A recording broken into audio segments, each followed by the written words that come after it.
Հարգելի հայրենակիցներ, ողջունում եմ ձեզ։ Վատ ժամանակները ծնում են ուժեղ առաջնորդներ։ Ուժեղ առաջնորդները ստեղծում են լավ ժամանակներ։ Այսօր մեր երկրում կա ընտրություն։ Ենթարկվել, թե գործել։ Կա ընտրություն, մնալ, թե գնալ ավելի ապահով տեղ։ Կա ընտրություն գյուղացու համար։ Մշակել հայրենի հողը, թե թողնել, գնալ օտար երկիր աշխատելու։ Հայաստանը այսօր ջրբաժանի առաջ է կանգնած։ Շարունակել այսպես, թե սկսել լուրջ զբաղվել սեփական վերածնունդով։ 8 տարի կառավարած վարչապետի սիրտը երրորդ ժամկետն է ուզում։ Ասում է ինձ տվեք երրորդ շանս։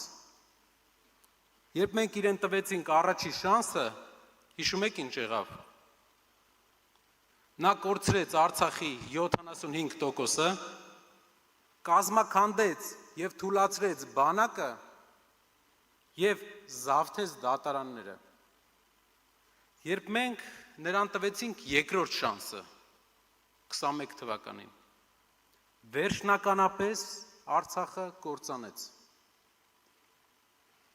Սկսեց իր թիմով հարստանալ, բռնաճնշումներ գործադրել, սարքեց մի քանի դպրոց ու օրը 300 անգամ թմկարեց դրա մասին։ Ամեն մեկիս ընտանիքի վրա վերցրեց $10,000 վարկ, պետական վարկ։ Գյուղատնտեսությունը անկման տանելով, մարդու իրավունքները սարքեց ՔՊ-ի մենաշնորհը և սկսեց բացել Սյունիքի դարպասները։ Սկսեց կազմաքանդել եկեղեցին, պառակտելով բոլորիս։ Ինչ չես հասցրել, որ հիմա ուզում ես ավարտես։ Ասում են ներդրումներ եմ բերելու ես նոր ժամկետում։ Բերող էիր, բերեիր։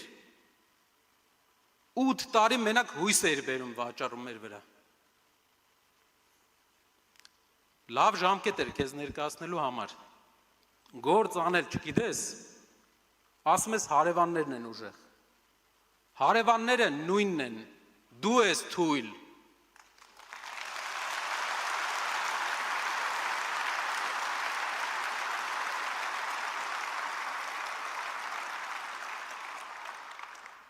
Եկել է երրորդ ժամկետ է ուզում։ Հարգելի հայրենակիցներ, ամեն անգամ, երբ մեկին մենք հույսով իշխանության ենք բերում, մարդիկ երազում են, որ լավ հույսեր են կապում իրենց երկրի համար, երազում են, որ այդ մարդը կփոխի իրենց կյանքը, բայց թարսի նման, ով գալիս է, երկրորդ ժամկետից հետո երրորդն է ուզում։ Մեր ժողովուրդը ու ձեր գերին չի, հասկացանք մեկ անգամ, երկու անգամ, հենց նստում եք այդ աթոռին, ամեն ինչ մոռանում եք։ Գիտեք ինչն է խնդիրը, որ չեն պոկվում աթոռից, ուզում են երրորդ անգամ էլ շանս տանք իրենց։ Սովը, հարգելի հայրենակիցներ, այս մարդիկ սոված են, դրա համար չեն հագենում, երրորդ ժամկետն են ուզում։ Ժամանակն է, որ մեր երկիրը ունենա ուժեղ առաջնորդ,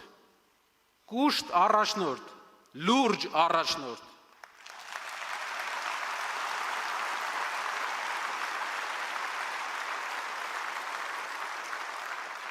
Իշխանությունը ինքնանպատակ չէ, գործ կանելու, աղքատության մեջ։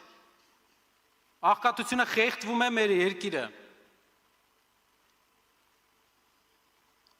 Մենք գործ ունենք անելու, որ մեր գյուղացու բերք ու բարիքը վերջապես շահավետ վաճառվի, գործ կա անելու, քաղաքներում, որ մարդիկ առավոտ զարթնեն ու իմանան, որ գործ ունեն, որ ունեն կայուն կյանք։ Գործ կա անելու նաև մեր մայրաքաղաքում, որ մեր մայրաքաղաքը չհիշեցնի 2000-ականների քաղաք, դառնա 21-րդ դարի քաղաք, դառնա տարածաշրջանային կենտրոն, հայերին վայել մայրաքաղաք, ժամանակակից ու հարազատ։ Ով է կազմակերպելու եւ անելու։ Սամվել Կարապետյանը։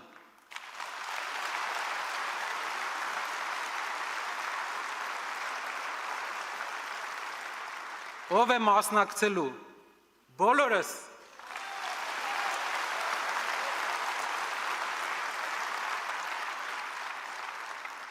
Սա մի հոգու գործ չէ, այստեղ բոլորով մեր ներուժը միացնելով կկարողանանք անել այդ գործը։ Թույլ առաջնորդը բերում է պատճառներ, նախկինները, ռուսները, ուզբեկները, կովիդը, հրավիրված պատերազմը, չալոն, ուժեղ առաջնորդը անում է գործ ու լուծում է հարցերը։ Արդարության հարցը, արդարադատությունը պետք է լինի մարդասեր։ 18 թվականից մենք անգամ փոքր զանցանք արած մարդկանց համար համաներում չունենք։ Պետք է լինի համաներում ուղղելի սխալ թույլ տվածների համար, որ ուղղեն սխալները, այլ ոչ թե պատիժ ունենան խիստ եւ անօգուտ։ Ապահովության հարցը,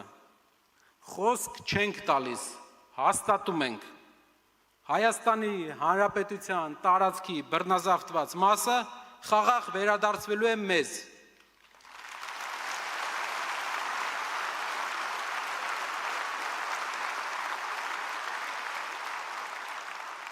Մենք նորից մեզ ապահով ենք զգալու։ Մեր երկիրն ունենալու է երաշխավորված եւ ուժեղ խաղաղություն, ոչ թե թույլ ադրբեջանցի վերաբնակիչներով համեմված ՔՊԱ-ական հիբրիդային խաղաղություն։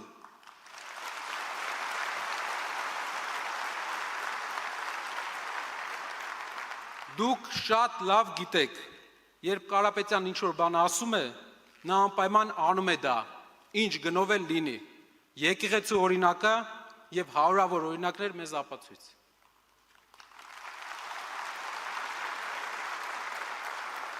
Մեր բոլորի վստահությունը Սամվել Կարապետյանի օգտին է, ձեր վստահությունը 300,000 աշխատատեղ ունենալու օգտին է։ Ես դիմում եմ ձեզ յուրաքանչյուրիդ։ Գնացեք, խոսեք, հնարավոր շատ մարդկանց հետ։ Մարդիկ հույսի կարիք ունեն։ Ասեք նրանց, որ մենք ոչ թե խոստումներ ենք տալիս, մենք ապահովում ենք արդյունքներ։ Ասեք նրանց, որ ավելի լավ են ապրելու, ասեք նրանց, որ կունենան լավ աշխատանք եւ արժանապատիվ ապագա։ Եվ սա իրագործելու համար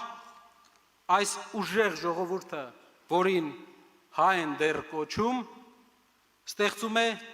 իր ապագայի նոր նավը։